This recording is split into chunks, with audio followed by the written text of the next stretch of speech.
আজকে আমরা যেটা ডিসকাস করব এই ক্লাসে সেটা হচ্ছে ফার্মাসিউটিক্যাল জুরিসপ্রুডেন্স পার্ট 1। তো প্রথমে আজকে নতুন একটা সাবজেক্ট ফার্মাসিউটিক্যাল জুরিসপ্রুডেন্স। তাহলে প্রথমে আমাদেরকে জানতে হবে যে what is the definition of jurisprudence. এই জুরিসপ্রুডেন্স জিনিসটা কী না, বলছে jurisprudence is the science and physiology of the law. এটা ল এর একটা সায়েন্স এবং ফিজিওলজি, মানে ল রিলেটেড যা কিছু সাবজেক্ট আমরা পড়বো, পড়াশোনা করব বা নলেজ গেইন করব, সেটা আমরা জুরিসপ্রুডেন্স সাবজেক্ট থেকে পাবো। তো এখন যখন একটা টার্ম অ্যাড হয়ে যায় যে ফার্মাসিউটিক্যাল জুরিসপ্রুডেন্স, এই কথাটা যখন অ্যাড হয়ে যায় তখন আমাদেরকে চিন্তা করতে হবে যে ফার্মাসি প্রফেশন অর্থাৎ লয়ের যে বেসিক ইন্টারাকশন, লয়ের যে বেসিক এলিমেন্ট, সেগুলো আমাদের ফার্মাসি প্রফেশনের যে স্টুডেন্ট আছে তাদের সাথে পরিচয় করানো এবং তাদেরকে একটা রুল রেগুলেশনের মধ্যে আমাদের আবদ্ধ করে রাখা, যে করে বা এই যে ল রেগুলেশন সম্পর্কে যে একটা নলেজ দেয়, তো সেটা কিন্তু এই ফার্মাসিউটিক্যাল জুরিসপ্রুডেন্স বলে যে সাবজেক্টটা আছে সেখান থেকে কিন্তু আমরা পেতে পারি। তো না, এরপর আমাদের আজকের যেটা আলোচনার বিষয় সেটা হচ্ছে আমরা প্রথমে যেটা পড়ব যে নাম্বার 1 কোশ্চেন হচ্ছে what is ethics and law. আমরা দুটো জিনিস জানি যে এথিক্স এবং ল এর মধ্যে ডিফারেন্সিয়েশন কী। তারপর আমরা পড়ব pharmaceutical code of the ethics, খুব ইম্পর্ট্যান্ট একটা কোশ্চেন, বিকজ এই pharmaceutical code of the ethics আমাদের 4 নম্বর কোশ্চেন আসে, 4 নম্বরের। নেক্সট আমরা পড়ব ফার্মাসিস্ট তার জবের সাথে কীভাবে রিলেট হয়ে আছে, এটাও কিন্তু অনেক সময় আমাদের কোশ্চেন থাকে, বিকজ এটা আমাদের পড়া ইম্পর্টেন্ট খুবই।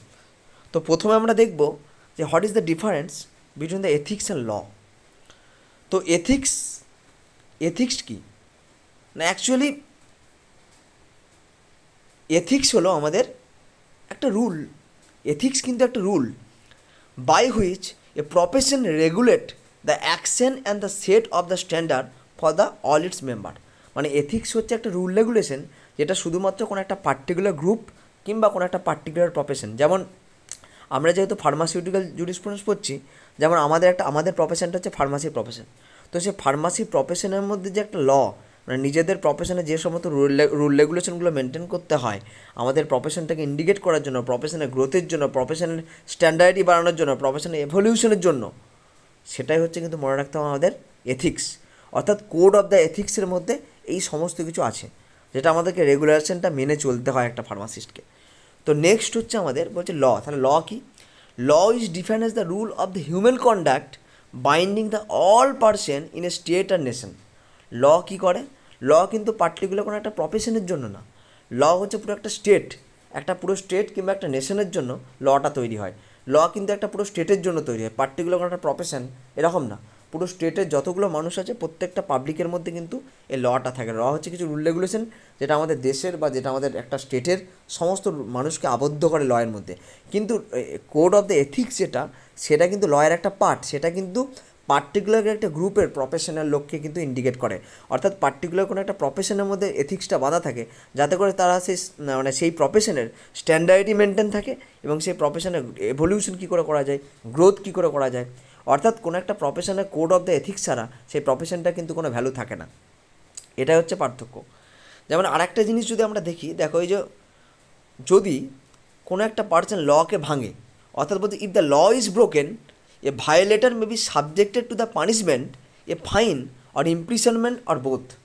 বলছে যদি কোনো একটা পার্সন লকে ভাঙে তাহলে কিন্তু যে ভায়োলেটার সে কিন্তু মনে রাখতে হবে সে পানিশমেন্টের জন্য সাবজেক্টেড হবে, তাকে কিন্তু ফাইন করা হতে পারে। ইমপ্রিশন মানে হচ্ছে শাস্তি দেওয়া, বা তাকে পানিশমেন্ট হিসেবে কিন্তু ফাইন করা যেতে পারে কিংবা তাকে জেলও খাটতে হতে পারে। এবার যদি কোনো একটা প্রফেশনের এথিক্স কেউ ভাঙে তাহলে সেক্ষেত্রে কী হবে? সেক্ষেত্রে the professional body may subjected the violator to loss of the professional privilege. কথাটার অর্থ হচ্ছে তখন হচ্ছে প্রফেশনাল যে মেন হেড সে কী করবে, তাকে হয়তো ডিমোশন করে দিল। অর্থাৎ সে যদি কোনো একটা উঁচু পোস্টে থাকে সেখান থেকে তাকে ডিমোশন করে একটা নিচু পোস্টে নামিয়ে দিল, কিংবা তার উপর একটা ফাইন করলো বা তার উপর একটা শাস্তিমূলক ব্যবস্থা কিছু নিল। অর্থাৎ প্রফেশনাল চেঞ্জেস হয়ে যেতে পারে যদি সেই প্রফেশনের মধ্যে থেকে কেউ কোনো খারাপ কাজ করে। তো নেক্সট আমাদের জানতে হবে যে what is the pharmaceutical code of the ethics. তাহলে আমরা এই জিনিসটা দেখি যে দেখো বলছে student in the professional education must become competents in their profession. একটা স্টুডেন্টকে, প্রত্যেকটা যে কোনো প্রফেশনের স্টুডেন্টকে তার নিজের প্রফেশনের যে এডুকেশন সে সম্বন্ধে কিন্তু সুইটেবল হতে হবে, কম্পিটেন্ট হতে হবে, দায়িত্বশীল হতে হবে। So he must be able to place his skill within the context of the society. তার যে দক্ষতা, তাকে কিন্তু তার নিজের প্রফেশন বা নিজের সোসাইটির মধ্যে কিন্তু দক্ষ হতে হবে। এবেল হওয়া মানে কি? এবেল কথার অর্থ হচ্ছে সক্ষম হওয়া। তার যে স্কিল, তার যে দক্ষতা, সেই সম্বন্ধে কিন্তু তাকে সক্ষম হতে হবে। Every professional practitioners need the social understanding to do his work well. অর্থাৎ যে কোনো প্রফেশনালের যে সমস্ত প্র্যাকটিশনার আছে বা সেই প্রফেশনের যে সমস্ত লোকেরা আছে, তাদেরকে কিন্তু মনে করতে হবে তাদের নিজেদের মধ্যে একটা সোশ্যাল আন্ডারস্ট্যান্ডিং রাখতে হবে। ধরো আমি ফার্মাসি প্রফেশনের লোক, আমাকে ফার্মাসি প্রফেশনের মধ্যে প্রত্যেকের সাথে একটা সোশ্যাল কমিউনিকেশন বা সোশ্যাল আন্ডারস্ট্যান্ডিংটা কিন্তু ঠিক করতে হবে to do his work well. তবেই কিন্তু যদি আমরা সোশ্যাল আন্ডারস্ট্যান্ডিংটা রাখি, তবেই কিন্তু যে কোনো প্রফেশনে কিন্তু আমরা ভালোভাবে কাজ করতে পারবো। Professional competence and ethical behaviours are the necessary for the practice of the any profession. তাহলে আমাদের কোনো একটা প্রফেশনের প্র্যাকটিসের জন্য কিন্তু দুটো জিনিস খুবই জরুরি। কী কী না, একটা হচ্ছে প্রফেশনাল কম্পিটেন্স। কম্পিটেন্স মানে হচ্ছে সক্ষমতা, দায়িত্বশীলতা। এথিক্যাল বিহেভিয়ার মানে কি? এথিক্যাল বলতে যারা কোড অফ দ্য এথিক্সটাকে মেনে চলে। এথিক তো একটা ল, সেই লটাকে যারা মেনে চলে, যে রুলটাকে যারা মেনে চলে, যারা প্রপারলি একটা প্রফেশনের মধ্যে যে রুল আছে, সেই একাধারে কাজের মধ্যে তার প্রফেশনের ওপর দক্ষ হতে হবে। নাম্বার 2, যারা সেই এথিক্সটা বা রুলটা যারা প্রফেশনে মেনে চলে সঠিকভাবে, সেটাই হচ্ছে কিন্তু মেন। এই দুটো জিনিসকে কিন্তু করা উচিত। নেক্সট বলছে, therefore it is the duty of the all those involve in the pharmacy field to sure that the pharmacist in the training know the standards of the professional conduct. অর্থাৎ একটা কথা মাথায় রাখতে হবে যে আমাদের এই যে কোড অফ দ্য এথিক্সের মধ্যে বলা আছে যে ফার্মাসি প্রফেশনে যে থাকবে, অর্থাৎ ফার্মাসি প্রফেশনের মধ্যে যারা আছে, প্রত্যেকে কিন্তু তার নিজের যে প্র্যাকটিক্যাল ট্রেনিং, তার যে কী করে মানে তার প্রফেশনের স্ট্যান্ডার্ডটি মেনটেন করা যায়, রুল রেগুলেশনগুলো মেনটেন করে তার যে প্র্যাকটিক্যাল ট্রেনিং সম্বন্ধে তাকে কিন্তু সঠিক পরিমাণে অবগত হওয়া দরকার। And pharmacy being a profession require the knowledge. অবশ্যই একজন ফার্মাসি প্রফেশনে অন্তর্ভুক্ত হয়ে গেলে একজন ফার্মাসিস্ট হিসেবে তার নিজের সাবজেক্ট সম্বন্ধে, তার নিজের প্রফেশন সম্বন্ধে কিন্তু উপযুক্ত নলেজ থাকা দরকার। স্কিলটা ঠিকঠাক থাকতে হবে, ইন্টিগ্রিটি থাকতে হবে, তার সাবজেক্টে একটা ইন্টিগ্রিটি থাকবে, একটা দক্ষতা থাকবে একটা প্রফেশনের ওপর। এগুলো কিন্তু অবশ্যই থাকা দরকার। তো মেন একটা কথা মনে রাখতে হবে আমাদেরকে, তবেই কিন্তু আমরা ফার্মাসি প্রফেশনের যে স্টেটাস আমাদের গোটা অল ইন্ডিয়াতে, গোটা বিশ্বে কিন্তু আমরা তবেই ফার্মাসি প্রফেশনের স্টেটাসটাই কিন্তু মানে উন্নত করতে পারবো। এবার বলছে, the profession is associated with the medical profession in the responsible of those engage in it. মনে রাখতে হবে আমাদের যে ফার্মাসি প্রফেশনটা, সেটা কিন্তু একটা মেডিকেল প্রফেশনের সাথে কিন্তু অ্যাটাচমেন্ট আছে। অতএব মেডিকেল প্রফেশনের সাথে যখন অ্যাটাচমেন্ট আছে, তখন সেটা কিন্তু আমাদেরকে পাবলিক হেলথ হিসেবে মানে ফিল্ডে কিন্তু কাজ করতে হয়। অর্থাৎ পাবলিকের সাথে যে ডিলিং করা, সেগুলো কিন্তু প্রপারলি রুল রেগুলেশন মেনে কিন্তু আমাদের করা উচিত। Also it deals the dispensing of the useful and the sometimes useful dangerous agent two cure the disease. এবং শুধু তাই না, এই ফার্মাসি প্রফেশনের মধ্যে কিন্তু আমাদেরকে ডিসপেন্স করতে হয় বিভিন্ন রকম ইম্পর্ট্যান্ট মেডিকেশন, যে ইম্পর্ট্যান্ট মেডিকেশনগুলো মানুষের জীবন বাঁচিয়ে দিতে পারে। কিংবা আবার কিছু কিছু টক্সিক সাবস্টেন্স আছে, যেগুলোকে কিন্তু আমাদেরকে প্রপার ডোজ মেনটেন করে কিন্তু তাদেরকে দিতে হয়। নাহলে সেই সাবস্টেন্সগুলো ডোজ এদিক ওদিক হলে কিন্তু সেগুলো থেকে একটা পেশেন্টের বড় বিপদ হতে পারে। ওই জন্য এই যে একটা প্রফেশনের মধ্যে ফার্মাসিস্ট ডিসপেন্স করে, তাই কিন্তু সমস্ত দিকটা লক্ষ্য রাখতে হবে যে কত ডোজ ঠিকঠাক মেনটেন করা উচিত। আমাদের কিন্তু বিভিন্ন রকম শুধুমাত্র যে ভালো মেডিসিন ইউজ করতে এমন না, সেক্ষেত্রে কিন্তু টক্সিক সাবস্টেন্সগুলোকে নিয়ে নাড়াচাড়া করতে হয়। তো সমস্ত কিছুকে আমাদের ঠিকঠাক করে ডিসপেন্স করা, মেনটেন করা, এগুলো কিন্তু একটা ফার্মাসিউটিক্যাল কোড অফ দ্য এথিক্সের মধ্যে পড়ে। সবথেকে বড় কথা হচ্ছে আমাদের এটা বলছে, দেখো, professional code for the pharmacy R necessary in the public interest to এনজিওর অ্যান্ড এফিসিয়াল ফার্মাসিউটিক্যাল সার্ভিস। এই যে আমরা যে ফার্মাসি প্রফেশনের মধ্যে আছি, আমাদেরকে মনে রাখতে হবে যে আমরা কিন্তু একটা প্রফেশনাল স্বার্থে আছি, মানে পাবলিক হেলথের স্বার্থে আমরা কিন্তু পাবলিক সার্ভেন্ট। মানে মেডিকেল প্রফেশন মানে কিন্তু মনে রাখতে হবে পাবলিক হেলথের একটা সবথেকে বড় পার্ট। তো সেই পাবলিক হেলথের স্বার্থেই কিন্তু যত আমরা পাবলিক হেলথ ঠিকঠাক করে করতে পারবো, পাবলিকদের প্রতি বা পেশেন্টের প্রতি রেসপন্সিবলভাবে ঠিকঠাক কাজকর্ম করতে পারবো, তখনই কিন্তু আমাদের প্রফেশনের এফিসিয়েন্সি বা আমাদের প্রফেশনের স্ট্যান্ডার্ডই কিন্তু উন্নত হবে। এটা কিন্তু মাথায় রাখতে হবে। And pharmacy council of India has formulated the code of the ethics for the guidance of the pharmacist. বলছে ফার্মাসি কাউন্সিল অফ ইন্ডিয়া কী করেছে, যাতে করে প্রত্যেকটা ফার্মাসি প্রফেশনাল লোক তার নিজস্ব রুল রেগুলেশন মেনে চলে, নিজস্ব গাইডেন্স মেনে চলে, কী করা উচিত কী করা উচিত না। এই জন্য কিন্তু আমাদের ফার্মাসিউটিক্যাল কোড অফ দ্য এথিক্সটা ফার্মাসি কাউন্সিল অফ ইন্ডিয়া কিন্তু তৈরি করেছে। বোঝা গেল? অর্থাৎ এটাই ছিল আমাদের pharmaceutical code of the ethics, মানে একটা ফার্মাসি প্রফেশনের মধ্যে কী কী মানতে হয়, কী কী মেনে চলতে হয়, নিজেদের মধ্যে সোশ্যাল কমিউনিকেশন করা, ইউনাইটেড হওয়া, পাবলিক হেলথটাকে ভালো করে করা, ভালোভাবে ডিসপেন্সিং করা, মানে এই সমস্ত যে সমস্ত কিছু রুল রেগুলেশন, আমরা কখন যাব, কটার সময় ডিউটিতে জয়েন করা, কতক্ষণ আমাদের ডিউটি ওয়ার্কিং আওয়ার্স কত হবে, ডিউটিতে কীভাবে পাবলিক হ্যান্ডেলিং করব, এই সমস্ত যে রুল রেগুলেশন সমস্ত কিছু এই ফার্মাসিউটিক্যাল কোড অফ দ্য এথিক্সের মধ্যে আছে। এটাকে আমাদেরকে ভালো করে পড়তে হবে। তো নেক্সট আমরা দেখব যে একটা ফার্মাসিস্ট কীভাবে তার জবের সাথে রিলেট হতে পারে। একটা ফার্মাসিস্ট কীভাবে তার জবের সাথে রিলেশন হতে পারে, দেখো কীভাবে তার জবের সাথে লেগে থাকবে, প্রত্যেকটা পয়েন্টকে দেখতে হবে। দেখো, তো প্রথম পয়েন্ট আছে, দেখো ফার্মাসিউটিক্যাল সার্ভিস বলছে pharmacist should provide an efficient and reasonably comprehensive pharmaceutical service through the medical store and pharmacy. অর্থাৎ একটা ফার্মাসিস্টকে কিন্তু এই যে মেডিকেল স্টোর বলো কিংবা আমাদের ফার্মাসির যে ডিসপেন্সিংয়ের কেস বলো, প্রত্যেকটা কিন্তু বলছে অত্যন্ত এফিসিয়েন্সি সহকারে এবং দায়িত্ব সহকারে কিন্তু পালন করা উচিত। হ্যাঁ, তারপর একটা হচ্ছে ফার্মাসি ড্রাগ স্টোরের সাথে কীভাবে আলোচনা করে, দেখো বলছে ইন এভরি ফার্মাসি বা drug store there should be a qualified pharmacist, সেটা হসপিটালে হোক কিংবা যে কোনো প্রাইভেটের মধ্যে কোনো ফার্মাসিতে হোক, আমাদের প্রত্যেকটা ফার্মাসিতে কিন্তু মনে রাখতে হবে একজন কোয়ালিফাইড রেজিস্টার ফার্মাসিস্ট কিন্তু থাকা অত্যন্ত জরুরি। রেজিস্টার ফার্মাসিস্টকে থাকতেই হবে। হ্যাঁ, কোনো একটা দোকানে এখন দেখতে পাচ্ছি কোনো রেজিস্টার ফার্মাসিস্ট নেই, যাকে তাকে একটা মাতালকে দিয়ে দিলাম কিংবা ওই একটা লোককে ধরে নিয়ে চলে এলাম, কম টাকা দিয়ে আমরা কী করছি, তাকে একটা দোকানে বস করে দিলাম, সেরকম করলে কিন্তু হবে না। একদম রেজিস্টার ফার্মাসিস্ট, কোয়ালিফাইড ফার্মাসিস্টকে কিন্তু অবশ্যই রাখতে হবে।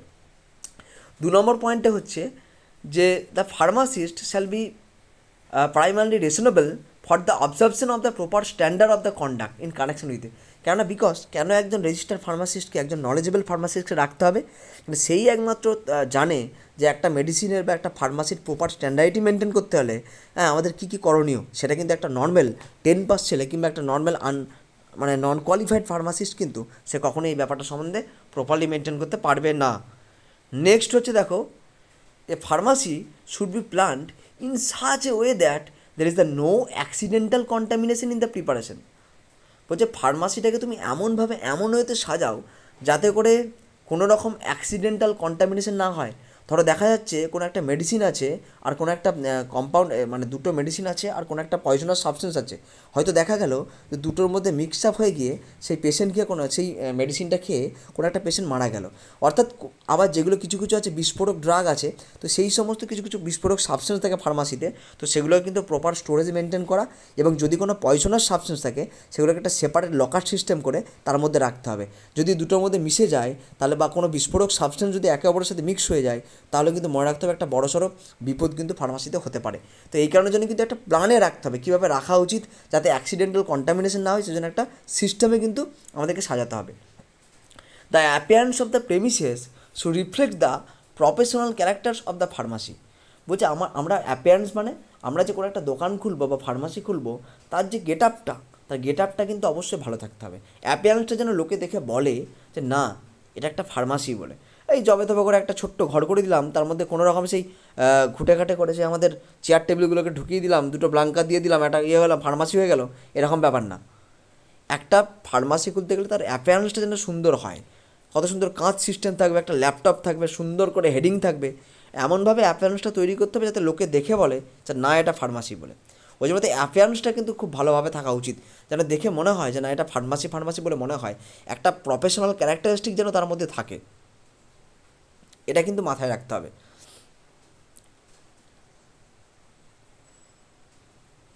নেক্সট হচ্ছে দেখো প্রেসক্রিপশনের মধ্যে আমরা কী দেখি, মানে কী কী করণীয় দেখো। বলছে prescription present for the dispensing should not be discuss with the patient. ধরো কোনো একটা পেশেন্ট ডক্টরকে দেখালো, ডক্টরকে দেখিয়ে সেই প্রেসক্রিপশনটা নিয়ে যখন তোমার কাছে মেডিসিনের জন্য আসবে, তখন কিন্তু তুমি বুঝতে হয়তো পারবে যে সেই পেশেন্টের বড় কোনো সমস্যা হয়েছে, বা আমি দেখতে পাচ্ছি যে কোনো কিছু জিনিস হয়তো ভুল করেছে ডাক্তারবাবু, তখন কিন্তু সেক্ষেত্রে তার কী হয়েছে বা তাকে কোনো ভুল মেডিসিন দিয়েছে কি না, সেই ব্যাপার নিয়ে কিন্তু কখনোই পেশেন্টের সাথে ডিসকাস করা যাবে না। এটা কিন্তু রুল রেগুলেশনের মধ্যে পড়ে। কোনোভাবেই কিন্তু প্রেসক্রিপশন রিলেটেড নিয়ে তুমি কাউন্টারের মধ্যে পেশেন্টের সাথে পার্সোনাল কোনো কিছু ডিসকাস করতে পারবে না। বোঝা গেল যে কোন ওষুধটা খারাপ কোন ওষুধটা খেলে কী হবে এটা তুমি পেশেন্টের সাথে কোনোভাবে ডিসকাস করতে পারবে না। Number 2, after receiving the prescription the pharmacist should not B even show any expression on his face. মানে যখন তুমি একটা ফার্মাসিস্ট প্রেসক্রিপশনটাকে রিসিভ করবে তখন ফার্মাসিস্ট তার মুখের মধ্যে এমন কোনো এক্সপ্রেশন দেখাবে না। ধরো দেখা যাচ্ছে পেশেন্টের কোনো একটা বড়সড় রোগ হয়েছে, তো ফার্মাসিস্ট মুখের এক্সপ্রেশনটা এমন করলো যে পেশেন্ট সেই এক্সপ্রেশনটা থেকে ভয় পেয়ে যেতে পারে, ঘাবড়ে যেতে পারে। এই জন্য কখনোই মুখের এক্সপ্রেশনটা এমন করা উচিত না যাতে করে patient will lose their faith, পেশেন্টটা বিশ্বাস হারিয়ে ফেলে ফিজিশিয়ানের, মানে যে ডাক্তারবাবু প্রেসক্রিপশনটা লিখেছে তার ওপর পেশেন্টটা বিশ্বাস হারিয়ে ফেলে। ওই জন্য কিন্তু ফার্মাসিস্টকে যাই হোক না কেন কোনো রকম মুখের মধ্যে কোনো এক্সপ্রেশন থাকা চলবে না। ভালো হোক খারাপ হোক সেটা কিন্তু পার্সোনালি ডাক্তারের সাথে কনসাল্ট করতে হবে। কি পেশেন্টকে এই ব্যাপারে কিন্তু খোলামেলা কোনো ডিসকাশন করা চলবে না। নেক্সট হচ্ছে no addition and emission or substitution of the ingredient in a prescription should be made without consent of the prescriber. হয়তো দেখা গেল কোনো একটা ডাক্তারবাবু কোনো একটা প্রেসক্রিপশন দিয়েছে, পেশেন্টের হাত ধরে পাঠিয়েছে, তুমি প্রেসক্রিপশনটাকে রিসিভ করেছো, তারপরে তোমার নিজের ইচ্ছা মতো কিন্তু তুমি দেখতে পাচ্ছ যে এর থেকে বেটার কিছু দিলে ভালো হয়, কিন্তু তারপরেও তুমি কিন্তু নিজের ইচ্ছায় সেই প্রেসক্রিপশনের মধ্যে তুমি নতুন করে কোনো কিছু অ্যাড করতে পারবে না। তুমি করতে পারো, তুমি আগে ডাক্তারের সাথে কনসাল্ট করো যে ডাক্তারবাবু এখানে কি আমি এটা অ্যাড করতে পারি, এই কনসাল্ট করে কিন্তু তবেই তুমি ওখানে অ্যাড করতে পারবে। এছাড়া তুমি নিজের মতো ইচ্ছা করে ভালো কিছু অ্যাড করে দিলে, ওই প্রেসক্রিপশনের উপর আর একটা নতুন ডাগ অ্যাড করে দিলে, সে পেশেন্টের ভালো স্বার্থে হোক খারাপ স্বার্থে হোক তুমি কিন্তু কোনোভাবে আর মেডিকেল অফিসারের প্রেজেন্সে তুমি এটা অ্যাড করতে পারবে না, একমাত্র পারবে ডাক্তারের সাথে কনসাল্ট করার পর। এক্সেপ্ট ইন দ্য এমার্জেন্সি, যদি বাই চান্স দেখতে পাচ্ছ ডাক্তারবাবু সেই মুহূর্তে প্রেজেন্স নেই, খুব এমার্জেন্সি, সেই মুহূর্তে তোমার সারা কাজ হচ্ছে না, সেক্ষেত্রে কিন্তু তুমি এই কাজটা করতে পারো, নচেত কিন্তু এটা করা চলবে না। In case of the any obvious error in the prescription, যদি দেখা যায় প্রেসক্রিপশনের মধ্যে কোনো অবভিয়াসলি কোনো বড়সড় ভুল আছে, it should be referred back to the prescriber. তোমাকে সঙ্গে সঙ্গে সেই প্রেসক্রিপশনটাকে প্রেসক্রাইবারের কাছে ব্যাক করতে হবে, ফিরিয়ে দিতে হবে, যাতে করে প্রেসক্রাইবার বা ডক্টর সেটাকে আবার ঠিক করে কারেকশন করে আবার কিন্তু ডিসপেন্সারিতে পাঠায় এই প্রেসক্রিপশনটাকে। A pharmacist should not recommend any particular prescriber unless he specifically asked to do. হয়তো দেখা গেছে তুমি কোনো একটা ফার্মাসি, বাইরে কোনো একটা ফার্মাসি তোমার আছে নিজস্ব, তুমি একটা বিজনেসম্যান, সেক্ষেত্রে কিন্তু তোমার কখনোই উচিত না যে ওই ডাক্তারবাবুর কাছে যাও, ওই ডাক্তারবাবু সব থেকে ভালো, হ্যাঁ সে ভালো ওষুধ দেখে, এই দুটো ডাক্তারের মধ্যে ভালো না, এরকম করে কিন্তু কোনোভাবে পেশেন্টকে ইঙ্গিত করা চলবে না। এটা কিন্তু রুলের মধ্যে পড়ে না। তুমি পার্টিকুলার কিন্তু এভাবে বলতে পারো না যে এই ডাক্তারবাবু ভালো ওই ডাক্তারবাবু খারাপ, এর কাছে দেখাও। তুমি কিন্তু এইভাবে কারোর পক্ষ হয়ে পার্থিত্ব হয়ে কথা বলতে পারো না, এটা কিন্তু করা চলবে না। ড্রাগ এবং ইনগ্রেডিয়েন্ট রিলেটেড কী ব্যাপার আমরা একটু দেখি। While dispensing the prescription the ingredients of drug must be weighted and measure correctly. বলছে তুমি যে সমস্ত ডিসপেন্সিং করার আগেকার যুগে কী হতো, তখন তো ফার্মাসিস্টরা নিজেরাই তৈরি করতো মেডিসিন, নিজেরাই সেখান থেকে ডিসপেন্স করতো। তো আগেকার মত অনুযায়ী যদি দেখি, ফার্মাসিস্ট কিন্তু অবশ্যই মনে রাখতে হবে যখন ডিসপেন্সিং করার আগে যে কোয়ান্টিটিটা অরিজিনাল প্রেসক্রিপশনের মধ্যে লেখা থাকবে সেটা কিন্তু অ্যাপ্রোপ্রিয়েট এবং কারেক্টলি কিন্তু মেজার করতে হবে। মেজারে যেন কোনো রকম গণ্ডগোল না হয়, সঠিকভাবে মেজার করে কিন্তু সেটাকে ডিসপেন্স করতে হবে, তার আগে কিন্তু করা চলবে না। Pharmacist should always use the drug and medicinal preparation of the standard quality. অবশ্যই কিন্তু তোমার নিজস্ব ব্যবসা যদি তুমি করো, সেক্ষেত্রে কিন্তু তোমাকে স্ট্যান্ডার্ড কোয়ালিটির কিন্তু ড্রাগকে তোমার মধ্যে রাখতে হবে। স্ট্যান্ডার্ড কোয়ালিটির ড্রাগ কিংবা কোনো মেডিসিনাল প্রিপারেশন সেটা কিন্তু তোমার মধ্যে রাখতে হবে। কোনো রকম জেনারিক মাল নিয়ে চলে এলাম নিজের লাভের জন্য, 30% অফের জন্য কোনো একটা কম দামি ওষুধকে নিয়ে সেটাকে বেশি দামে বিক্রি করে দেয়, এরকম না। যথেষ্ট ব্র্যান্ডেড কোয়ালিটি, ভালো কোয়ালিটির কিন্তু ড্রাগ তোমাকে দোকানের মধ্যে রাখতে হবে। কারণ আমরা জানি যে ড্রাগের কোয়ালিটি যত ভালো হবে, সেই ড্রাগের থেরাপিউটিক এফেক্ট, ফার্মাকোলজিক্যাল অ্যাকশন কিন্তু তত বেশি হবে। Drug or medicine likely to cause the addiction or other form of the abuse. ধরো দেখা যাচ্ছে কোনো একটা মেডিসিন বা ড্রাগ যেটা অ্যাডিকশন তৈরি করে, নেশা তৈরি করে, যেটা খেলে বারবার খেতে মন যাবে, একটা অ্যাডিকশন তৈরি করে, যেমন মদ খেলে যেমন একটা অ্যাডিকশন হয়, ঠিক সেরকম শুড নট বি সাপ্লাইড, কোনোভাবে কিন্তু সাপ্লাই করা যাবে না। What there is the reason to suppose that it is required for the such purposes.